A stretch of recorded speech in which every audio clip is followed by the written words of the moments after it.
Olá, internautas, estamos de volta com o programa Momento Econômico e hoje estamos falando sobre transparência, contabilidade com o nosso convidado Raul Correia. Queremos lembrar a todos que vocês podem participar enviando as suas perguntas. Raul, no término do primeiro bloco a gente falou sobre Operação Lava Jato. Raul, o que é que esse processo todo, né, que nos envergonha, essa aqui é a verdade.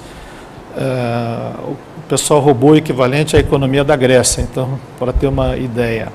Mas o que é essa operação, onde balanços e outras coisas mais, de alguma forma, foram manipulados? Como é que você vê isso daí para o mercado dos auditores? O que isso mudou ou que isso afetou o desempenho, o escopo, enfim, o que é que aconteceu na visão dos auditores depois desses episódios todos aí? Olha, acho que o primeiro que ocorreu com o Brasil, né?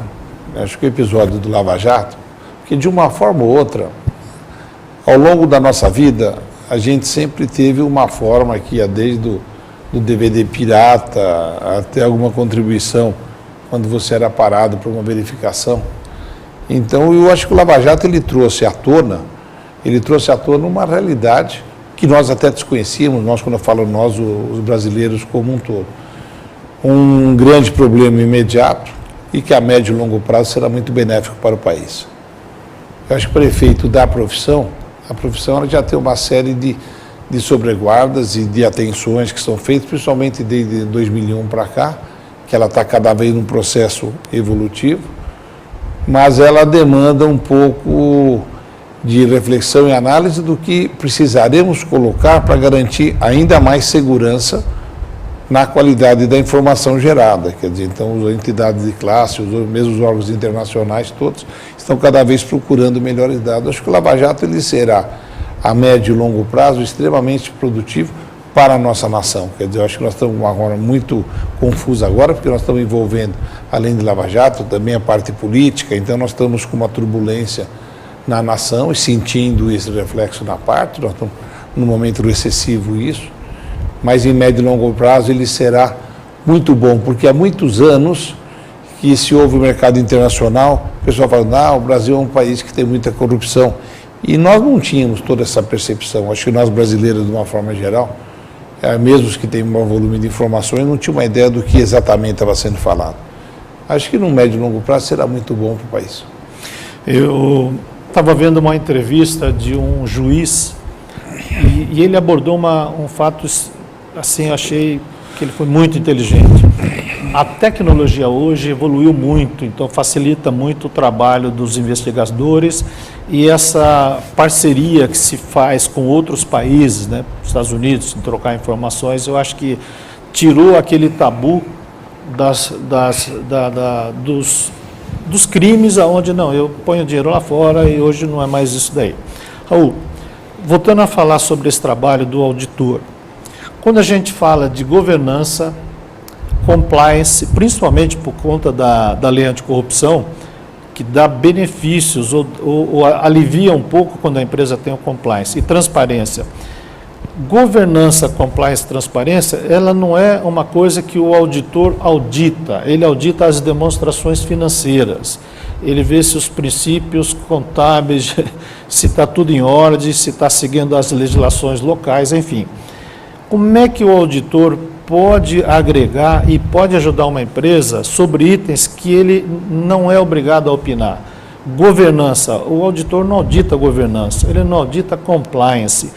Mas nos trabalhos de auditoria, Raul, eu acho que o auditor ele vê coisas periféricas acontecendo que é onde ele pode desconfiar. Como é que você vê o auditor com essas coisas de governança, compliance, que não é obrigado a auditar? E que o trabalho, como eu falei ainda há pouco, né, ele é muito mais amplo. Uma empresa ela tem que ser calcada em cima dos seus valores. E depois você tem os seus valores e eles têm que ir para a prática. Então, quando você tem condições de olhar, porque às vezes o pessoal acha a missão, visão e valores de uma companhia é uma coisa, uma ferramenta que alguém de marketing preparou, se colocou num quadrinho que fica na recepção para quem chega a achar que é bonito. Na verdade, o que gera, o que permite uma perenidade numa empresa são os seus valores. E esses valores têm que ser praticados. Eu acho que quando você faz um trabalho numa empresa, que você está conhecendo a companhia, que você precisa saber se o que está lá na recepção é o que está sendo praticado. E aí você tem condições de ajudar o teu cliente também.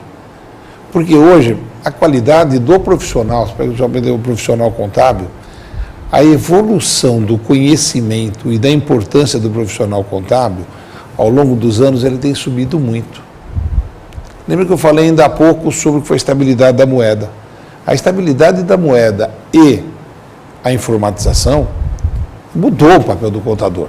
Porque antes o contador estava sempre correndo atrás e sempre com preocupação muito fiscal, porque ele não conseguia gerar números confiáveis. De lá para cá, hoje cada vez mais nós temos todas as entidades contábeis gerando treinamento para os executivos de contabilidade. Nós temos os números sendo online. A hora que você tem números que você permite ter e trabalhar, cada vez mais o contador ele faz o papel de controller. E tendo informação de controladoria, você pode ajudar na gestão. Onde entra o auditor, ele entra nesse todo, porque ele está olhando, como eu falava, desde os valores praticados da companhia, olhando toda a sua parte de método de processo, que também faz parte do trabalho preliminar do auditor, logicamente não específico, mas dentro de um conhecimento, até a validação dos números. Agora, o que é o fundamental disso? É a conversa e a discussão. Nós temos realmente a participação dos altos executivos na discussão e no acompanhamento do trabalho do auditor. Raul, o auditor ajudando ou assessorando uma empresa a ter uma boa governança, principalmente o compliance, né? Que é aquilo que você falou, tem missão, valores, enfim.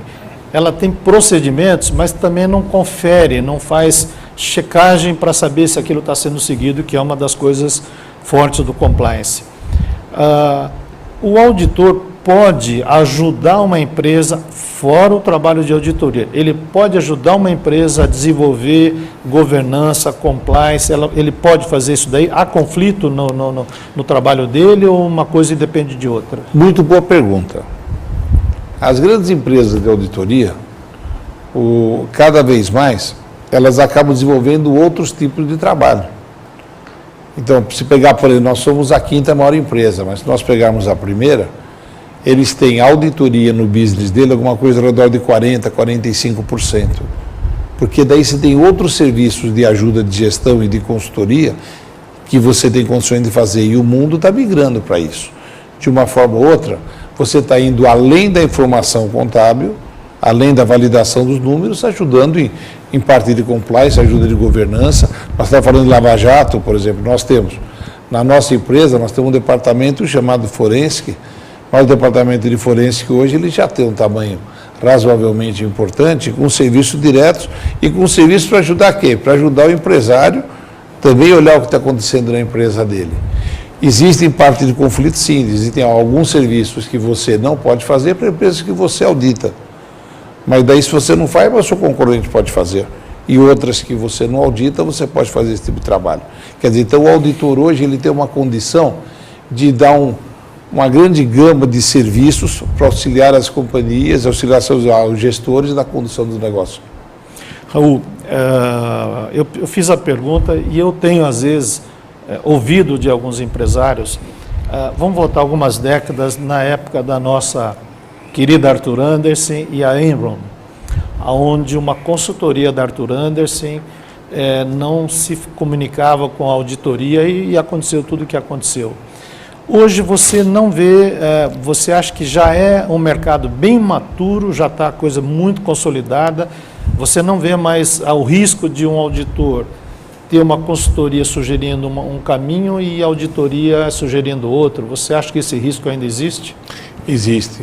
Eu acredito, por mais cuidado que as grandes empresas têm, ele sempre existe. Porque às vezes você tem alguns departamentos estanques, onde se você não tiver um controle geral, especificamente no nosso caso, nós trabalhamos tudo, nós somos uma empresa única, né? Então, nós temos todos os serviços que são prestados para o mesmo cliente, ele é acompanhado, inclusive o nosso pessoal de análise de risco e o nosso pessoal de revisão de qualidade, e revisa o serviço como um todo. Mas, às vezes, você corre o risco, você tem alguém, por exemplo, fazendo um determinado processo num cliente e que não houve a determinada comunicação, a adequada comunicação com o outro. Esse risco existe, e como que você consegue eliminar isso? É através de planejamento e de controle do cliente como um todo. Para ter uma ideia, nós temos uma divisão específica de controle de qualidade dentro da nossa companhia para utilizar Brasil inteiro, todos os nossos clientes. Tá. Raul, a gente estava comentando aqui no intervalo, eu ainda noto uma distância das áreas que não, fora a contabilidade, dos trabalhos da auditoria. E é muito comum você estar numa empresa e o auditor está lá fazendo o trabalho dele e só o diretor financeiro ou o controle, talvez o presidente da empresa sabe. Outros diretores não sabem. E se você perguntar para ele o nome do auditor de uma área de produção, alguma coisa, ele vai ter que ligar para alguém para perguntar. Por que ainda o auditor, os trabalhos da auditoria, a relevância e a importância, principalmente para quando tem acionistas e investidores, não é disseminado na empresa toda? Por que ainda esse tabu, e o que é que você atribui a isso? Eu acho que é desconhecimento. As pessoas brincam comigo falando que eu utilizo muito metáforas, muitos exemplos, mas na verdade, ninguém faz filho pela internet, né? Você precisa as pessoas precisam conhecer, você tem que ter contato, e disseminação, precisa contar mesmo na empresa, tem que ser discutido. Hoje tem uma reunião de diretoria, gente, estamos contratando a auditoria, o que nós vamos fazer, quem precisa exatamente divulgar e ter a participação de todos. Quanto mais conhecimento você tem, mais você aproveita o trabalho que está sendo realizado. Eu acho que é a comunicação, acho que é efetivamente comunicação dentro das companhias e, logicamente, do mercado também para fora. Quer dizer, muitas pessoas imaginam o mercado de auditoria como uma coisa hermética, fechada, que são pouquíssimas pessoas que entendem, só que isso é muito passado. Quer dizer, hoje todo mundo tem que pensar em gestão. Não dá para você contratar nenhum serviço qualquer que seja a área, que ele não tenha o foco de gerar informações que levem ao sucesso do negócio da empresa. Raul, vamos falar um pouquinho agora sobre o CPC, o Comitê de Pronunciamentos Contábeis, e também o IFRS, que são as normas internacionais de contabilidade. O que é esse movimento? Quando é que começou? Essas normas internacionais, as empresas brasileiras são obrigadas? Por que é interessante? Faz para a gente um rápido comentário do comitê e das normas internacionais. Olha, é fundamental porque o mundo mudou, né? Ao longo das décadas, já estão sendo cada vez mais, você tem as normas internacionais e o Brasil seguindo, notadamente após 2001, isso ele começou a ter um desenvolvimento maior, e para efeito brasileiro, em 2007, praticamente o Brasil quase que traduziu o que nós tínhamos de normas internacionais, e saíram os CPCs e entramos em implantação em 2008. Quer dizer, que foi o primeiro ano, e ele segue num desenvolvimento. Então, isso o que ele gera? O maior volume de informações e transparência nos números da companhia, do que você está na forma de gestão da companhia e o que você precisa fazer. Isso é uma evolução constante. O Brasil hoje ele é alinhado com qualquer regra internacional. Você falava agora há pouco, né? Porque tem contribuição dos outros países, toda essa parte. Isso faz parte de um processo. Faz parte de um processo de mutação do mundo. Em 1984, do George Orwell chegou. Hoje, qualquer coisa que a gente faça, nós somos monitorados. Nós estamos conversando aqui, quantas pessoas não estão copiando o que nós estamos conversando hoje? Quer dizer, então, dentro dessa parte de informação... Milhões de espectadores. São milhões, não sejam milhões, mas são centenas de milhares, quer dizer, mas é uma forma de divulgação, porque o mundo tem a necessidade de informação, tem a carência de informação e de difundir essa informação. Eu acho que essa parte é mudança grande, é uma mudança fundamental. Cada vez mais o mundo trabalha em conjunto, o mundo é globalizado. O que nós fazemos no Brasil, nós temos que fazer na China, temos que fazer nos Estados Unidos, temos que fazer na Índia, ou temos que fazer na Bolívia. Eu acho que é uma mudança como um todo, e as normas internacionais E dentro dos nossos CPCs e FRS, com toda essa implantação, só gera maior informação e credibilidade nas informações das companhias que contribuem na gestão e no sucesso. Raul, na implantação, principalmente das normas contábeis internacionais, estamos chegando ao finalzinho, só me resume bem, quem você recomenda que seja um profissional capacitado para poder implantar? É o contador da empresa, ele busca uma consultoria externa, como é que uma empresa fala, eu quero ter, como é que eu faço? É o mix, aí você precisa ter.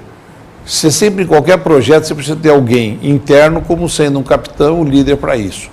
E na necessidade, ele pega um apoio, contrata uma empresa de auditoria, de consultoria externa para ajudá-lo no processo. Então, na hora de você fazer uma implantação de FRS e colocar os CPCs, primeiro você precisa ver, deixa eu olhar como é que está a minha contabilidade. O que eu preciso adaptar? Estou precisando adaptar ou não estou precisando adaptar? Então, isso tem que ser feito com a equipe contábil em conjunto com a empresa de auditoria e consultoria que vai auxiliá-lo. Então, isso é um trabalho de duas mãos. Não é simplesmente pegar alguém de fora ou só alguém de dentro. Você tem que pegar o profissional, a equipe interna, que vai estar capitaneando esse processo, com o auxílio de uma empresa externa que tem toda a experiência de todas as outras implantações que fez. E aí é partir para o sucesso. Raul, obrigado. Estamos chegando ao final do programa. A ANEFAC é uma entidade responsável pela relação desse programa e congrega os executivos das áreas de finanças, administração e contabilidade. Há quase 50 anos no mercado, a ANEFAC atua com atualização profissional e network. Realiza eventos, seminários, palestras, comitês técnicos e o Congresso Anual ANEFAC. Vocês podem conferir tudo isso através do nosso site, anefac.com.br, ou pelo telefone 011 2808 3200. Obrigado, Raul, obrigado a todos e até o próximo programa.